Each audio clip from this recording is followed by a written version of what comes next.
నమస్తే. ఈరోజు చాలా సుదినం.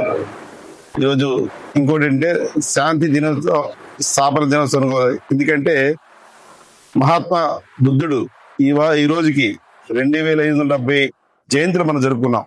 చాలా గర్వకారణం. మన ప్రపంచంలోనే అత్యంత శక్తివంతమైన వ్యక్తి అని చెప్పాలి. ఎందుకంటే కొన్ని లక్షల మంది, కోట్ల మంది జీవితాలు మార్చిన మహానుభావుడు. ఈ రోజు మనందరం కూడా ఈ కార్యక్రమం జరుపుకోవడం చాలా ఆనందంగా ఉంది.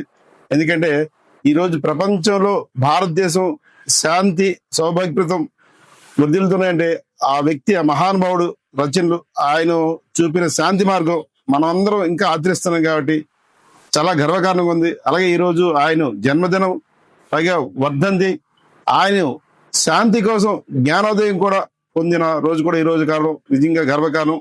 అంటే ఒక వ్యక్తికి ఒక 3 విభిన్నమైన రోజులు కలిసి రావడం అంటే చాలా చిన్న విషయం కాదు. అటువంటి మహానుభావులకి అది చెల్లింది. ఆయన ఎన్నో యుద్ధాలు కూడా ఈ శాంతితో ఆయన ఆపడం జరిగింది. ఆయన మార్గం ఈ రోజు కూడా ప్రపంచానికి ఆదర్శంగా వెళ్తుందంటే అంతటి వ్యక్తి. ఆయన చైతన్యం కూడా చాలా ఊర్ధ స్థితిలో ఉంటది. ఎందుకంటే మనం చూసారు, శ్రీకృష్ణుడికి 1000 చైతన్యం, అలాగే రాముడికి కూడా 1000 చైతన్యం, సామాన్య మానవుడికి 120 చైతన్యం ఉంటది. అలాగే ఒక ఎడ్యుకేటెడ్ కానీ ఒక మినిస్టర్ ఆ స్థాయిలో 250 చైతన్యం ఉంటది. అటువంటి చైతన్యం లెక్క మనం కొలిస్తే, అంటే పాలు కొనాలంటే లీటర్లు కొనాలి, బియ్యం కొనాలంటే కేజీలు కొనాలి. మానవుడి తరగతి చైతన్యం కొనాలంటే ఆ లెవెల్ వేరే ఉండదు. ఆ లెవెల్ చూసుకుంటే బుద్ధుడి తరగతి చైతన్యం 1000 చైతన్యం. అంతటి శక్తివంతం కాబట్టి ప్రపంచాన్ని మార్చగల వ్యక్తిత్వం, ఆ స్థాయి ఆయన ఉంది. కాబట్టి నిజంగా ఆయనకి మహానుభావులు చెప్పాలి.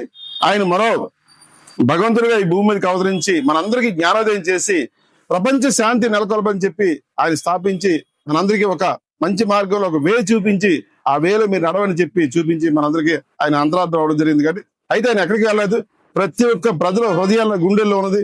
ఈ రోజు బుద్ధ మహానుభావుడు తెలియని వ్యక్తి అంటే ఎవరు లేరు. అటువంటి ఆయన జ్ఞానంలో, ఆయన బాధల్లో మనందరం నడవాలని చెప్పి మనస్ఫూర్తిగా కోరుకుంటూ ఈ అవకాశం ఇచ్చిన మీ అందరికీ మనస్ఫూర్తిగా ధన్యవాదాలు తెలియజేసుకోండి. Thank you.